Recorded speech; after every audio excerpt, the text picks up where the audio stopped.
Candidates are hitting the campaign trail with the primary election a month away. Earlier today, Kate Jones spoke with Jake Johnson, a Democratic candidate running for Congress. What do farmers do besides struggle? That's what Democratic candidate Jake Johnson for Congress in District 1 said to a roundtable of farmers today outside of Madelia. What I do is usually facilitate a conversation where I get to listen and I take notes and I'll ask follow-up questions. There are around 20 people in attendance, most of which were St. James residents, and many were farmers, truck drivers, and were once working in ag finance. Most responses from constituents regarded tariffs, price of equipment, and specifically the national debt.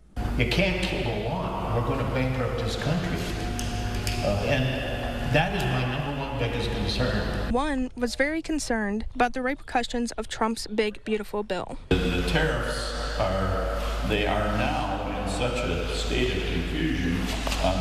I doubt anybody here has a really good handle on what tariff any one specific one of our trading partners is paying. Another attendee was concerned about all of the jobs that were cut from DOGE, especially in the NRCS and FSA. Those cuts actually made it less efficient than the intention. Just cutting people didn't do anything.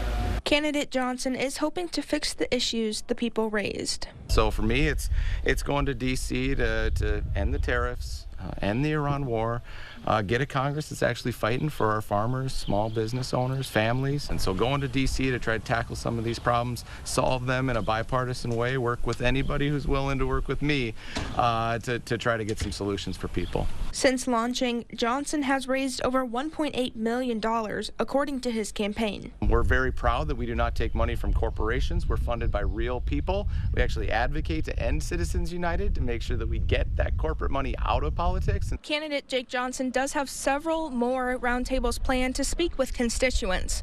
Reporting in Madelia, Kate Jones, KEYC News Now. Johnson's campaign says they're hosting more than 20 in-person town halls across southern Minnesota.